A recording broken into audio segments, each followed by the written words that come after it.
আজকের এই আন্দোলনে অংশগ্রহণকারী কমরেড এবং বন্ধুরা, প্রথমে বলি আন্দোলনটা ব্যক্তি সিদ্ধার্থ বোসের নয়।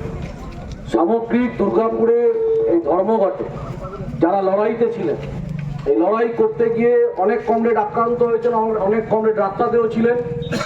আজকে ঘটনাক্রমে আমি হয়তো কারখানায় বাধাপ্রাপ্ত হয়েছি, কিন্তু আমি নেতাদেরকে, সিআইটিউ নেতাদেরকে একটা কথাই বলেছিলাম যে তৃণমূলের কাছে স্যারেন্ডার হওয়ার কোনো জায়গা নেই। লড়াই লড়তে হবে, কারণ সমস্ত দুর্গাপুরের ওয়ার্কারদের জন্য, আমার জন্য ব্যাপারটা নয়।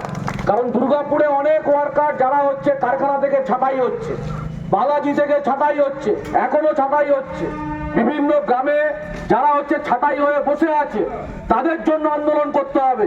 এবং যে হুলিগানরা যারা কারখানার গেটে গেটে মাথাপুরি করছে, তাদেরকেও শিক্ষা দেওয়া দরকার আছে যে দুর্গাপুরের মাটি, লাল ঝান্ডার মাটি, তার যে ইতিহাস, তার যে ঐতিহ্য, লাল ঝান্ডার আন্দোলন দুর্গাপুরের মানুষ দেখেছে। আবার তৃণমূলকে মনে করিয়ে দিতে হবে যে আপনাদের চোখ রাগানি নয়, লাল ঝান্ডা তাদের লড়াই আন্দোলনের মধ্যে দিয়ে রাস্তা খুঁজে বার করবে, তার জন্য সবাই প্রস্তুত। খালি আমাকে আটকানোর প্রশ্ন নয়, প্রশ্নটা হচ্ছে গোটা দুর্গাপুরের শ্রমিক শ্রেণীর স্বার্থের প্রশ্ন, সকলের প্রশ্ন। তাই আমরা বলছি যে আগামী দিনে যে কথা বিশুদা, যে কথা ললিত দা, যে কথা কবির দা এবং হচ্ছে যে কথা হচ্ছে ভজন কাকু বলেছেন, আমরা বলছি আগামী দিনে, কারণ যে মেজাজ নিয়ে ধর্মঘট করেছি, তৃণমূল ভেবেছিল যে দুর্গাপুরের লাল ঝান্ডা হয়তো শুয়ে পড়েছে। আর যারা ভেবেছিলেন এক সময় দল থেকে চলে গিয়ে যারা দলকে ক্ষতিগ্রস্ত করার চেষ্টা করেছিলেন, তাদেরও শুনে রাখুন, এই যারা হচ্ছে মিডিয়ার লোক যারা আছেন, তারা শুনে রাখুন, তাদের জন্য দল ক্ষতিগ্রস্ত হবে না। দল আগামী দিনে আরো বাড়বে, আরো লড়াইয়ের মেজাজ নিয়ে দুর্গাপুরের মাটিতে লড়াই করবে, এই কথা আমরা বলতে চাই। এবং আজকের কর্মসূচিতে যারা উপস্থিত থাকলেন, এই লড়াইয়ের প্রশ্নে ব্যক্তি সিদ্ধান্ত নয়, সামগ্রিক সংগঠন, সামগ্রিক সমস্ত শ্রমিকের স্বার্থে।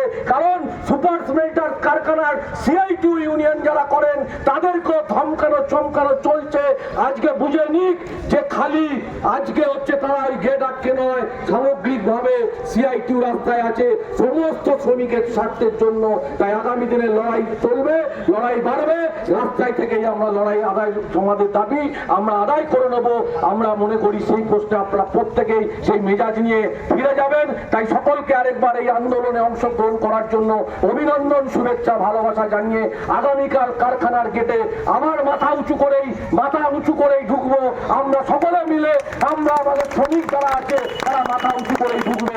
দেখি কার কত দম আছে, বোঝাপড়াটা সেই রাস্তাতেই হবে। ধন্যবাদ, অভিনন্দন।